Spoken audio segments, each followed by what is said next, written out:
Hi there, and welcome to the Maths Room. In today's video, we're going to look at adding and subtracting fractions just like these.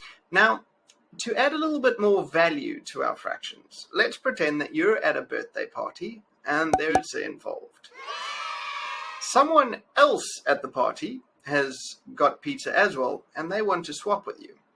Your slice looks like this, and their slice looks like this. It doesn't seem fair, does it? And you would be right. And that brings us back to adding and subtracting fractions. Before we can add these two fractions, we need to make sure that the individual pieces that we're adding together, the numerators, are of the same value. And that's controlled by the denominators. And that brings us to a very, very, very important rule that I'm sure that you've heard when dealing with fractions already. When adding and subtracting fractions, you must always have a common denominator. So we're almost ready to add this fraction. But let's just try a fraction with a slightly easier common denominator first. So we've already worked out that we need to get a common denominator. In these two fractions, we've got a 4 and a 2. So we might be able to use multiplication here because 4 is in the 2 times table.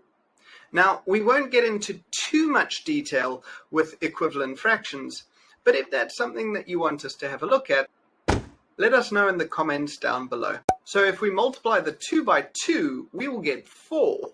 But with fractions, whatever you do to the bottom, you must also do to the top. The reason this is important is because if we multiply the top and the bottom by 2, 2 over 2 as a fraction is the same as 1, which means it's like multiplying that whole fraction by 1. So we're actually not changing the value. And another reason why you will always hear your teachers say to you, whatever you do to the bottom, you must do to the top. And now that our pizzas are cut into the same number of slices, the numerators have the same value. So we can simply just add them. Now remember, when adding fractions, you don't add the denominators. That's because the denominators are just telling you how many slices the original was cut into, whereas the numerators are telling you how many individual pieces you actually have. So now we can finally attempt this problem and apply all the lessons that we've learned so far. But there was a reason why we left this one till last. Here, if I have a look at these two denominators, I can't multiply 2 by anything to get 3, and I can't multiply 3 by anything to get 2. So we're going to have a look at their times tables. And more specifically, we're going to have a look for a lowest common multiple. To do this, we're going to write out their times tables like this. Can you see anything that's common to both of these times tables? That's it, you got it. 6 is common to both. So in order to get the 3 to be a 6, we need to multiply it by 2. And to get the 2 to be a 6, we need to multiply it by 3.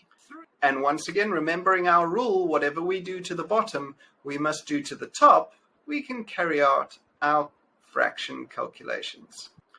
From the pictures, you can now see that because the denominators are the same, the numerators, the slices, are the same size. And because of that, they can just be added together. This is sort of like taking the pizza at the end of the night and putting all the slices into one box. Subtracting fractions are basically exactly the same method, all the way up until the final step, where instead of adding numerators, you're simply just going to take them away from each other. And that will look a little bit like this. With that, you're all set to give it a go yourself. Here are a couple for you to try. Pause the video now and give it a go.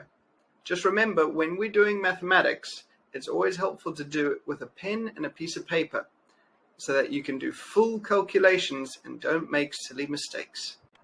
And here's the solutions. Now, a couple of you would have spotted that some of these fractions can be simplified. Now, simplifying fractions is very similar to equivalent fractions. So if you'd like some help with that, let me know down in the comments below, and I'll make a video just for you. That's all for today. I hope this video helped you. If it did, give it a like and subscribe for some more coming your way soon.